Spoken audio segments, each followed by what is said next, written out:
No one saw this coming, not from him. Tyler Perry, one of Hollywood's most powerful creatives, a man who built a billion-dollar empire from the ground up, is now facing a lawsuit that could unravel everything. A young actor is accusing Perry of something dark, a $260 million accusation of sexual assault, harassment, and manipulation behind the scenes of the very shows that made them both famous. And it all allegedly started with one promise: I'll change your life. But what really went on behind closed doors at Tyler Perry Studios? Was this a case of a rising star taken advantage of? Or is this just a calculated takedown of a Hollywood mogul? Let's break down the timeline, the allegations, the power plays, and what this lawsuit could mean for the man behind Madea. At first glance, Derek Dixon wasn't a household name. He wasn't walking red carpets or headlining film. But in Tyler Perry's world, he was on the rise. A young actor trying to make his mark in Hollywood and landing roles in Perry's own shows, Ruthless in the Oval. For a struggling performer, this wasn't just another job. This was a dream coming to life. Dixon says it all began in September 2019 at the grand opening of Tyler Perry Studios in Atlanta. He was there working, not starring, just part of the background until Perry allegedly noticed him. According to Dixon, the two struck up a conversation that quickly turned into something more: text messages, promises, and what felt like a personal invitation into Perry's inner circle. By November, Perry offered him a role in Ruthless, and just like that,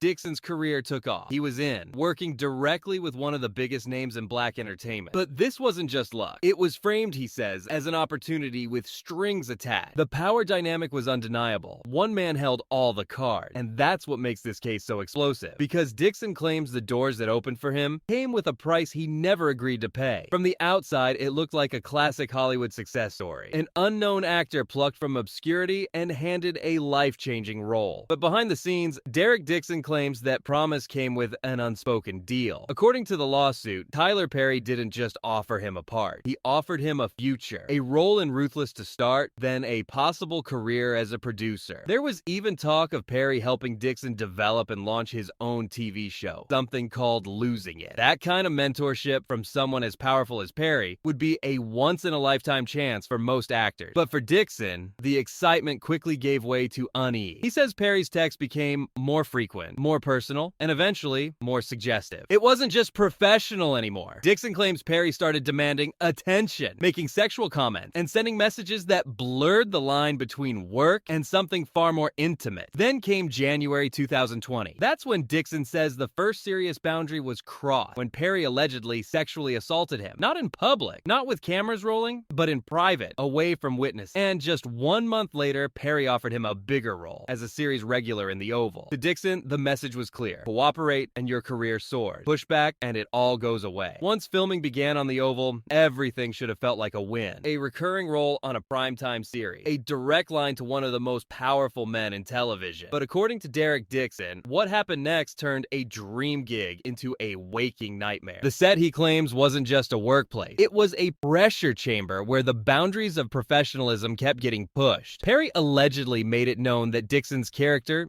Dale, wasn't guaranteed to survive the storyline. In fact, Dixon says Perry directly told him that if he didn't respond to the sexual advances and innuendos, Dale would be killed off. This wasn't just emotional manipulation. The lawsuit paints it as a textbook case of quid pro quo harassment. Keep the boss happy, or watch your role disappear. And then it got physical. Dixon describes an incident in Perry's trailer, a closed-door confrontation where Perry allegedly questioned him about his sexual preferences, pinned him to the wall, and groped him. Dixon says he pushed Perry away and left immediately, shaken. That wasn't the last time. During a cast trip to the Bahamas, Dixon says another assault happened. By then, he wasn't just acting. He was surviving, trying to balance his career with what he describes as constant fear, manipulation, and unwanted contact. He claims he kept quiet because he was afraid. Afraid of losing the role. Afraid of what Perry's team, the so-called fixers, might do to protect their boss. By the end of 2020, Derek Dixon says the emotional cost was no longer just mental. It was physical. He wasn't sleeping. He couldn't eat. His body, he claims, started shutting down under the weight of the stress. In December, he visited a doctor. The diagnosis: acute stress, insomnia, stomach pain, and dangerously low cortisol level. He was prescribed Zoloft, an antidepressant, and later diagnosed with PTSD. Behind the camera, the cracks were showing. But publicly, Dixon was still working on The Oval, still playing the part of a rising star. And Perry, he says, was still reaching out, still dangling opportunity in one hand hand while controlling his future with the other. The lawsuit claims that in June 2021, Perry invited Dixon to his private home to discuss producing his pilot episode for Losing It, the same show he once promised to back. But once again, Dixon says it turned into something else. Another alleged assault, another violation. This time, Dixon didn't bounce back. He spiraled. The anxiety became constant, the depression unbearable, and yet somehow he continued filming until the final season, holding onto the job that was also allegedly destroying him. That season would cost him more than his mental health. According to the complaint, he lost nearly $400,000 walking away. But to Dixon, that was the price of finally saying enough. By 2022, Derek Dixon wasn't just battling emotional trauma. He was fighting what he believed was a machine built to silence him. He claims that after the alleged assault at Perry's home, the tone from Tyler Perry's camp shifted. No more vague promises, no more emotional appeals. Instead, Dixon says fixers showed up. Representatives who didn't deny what had happened, but instead tried to smooth it over with money and opportunity. According to the lawsuit, Dixon was offered a substantial raise to return to the Oval. Even more tempting, Perry would finally agree to produce Losing It, the project Dixon had once been promised back in 2019. It was, allegedly, a package deal. Come back, stay quiet, and let the past disappear. But for Dixon, the damage had already been done. He says he declined the offer. And in January 2023, he told Perry he was moving to California to create distance, physically, emotionally, and professionally. That move, he claims, wasn't just a relocation. It was an escape. He left the show, left the paycheck, left behind years of manipulation and fear. But he didn't leave empty-handed. He took everything he remembered, every detail, every message, every alleged moment of abuse. And that's when he decided to go public. In June 2024, Derek Dixon made his move. After years of silence, years of alleged manipulation and trauma, he filed a bombshell lawsuit in Los Angeles seeking $260 million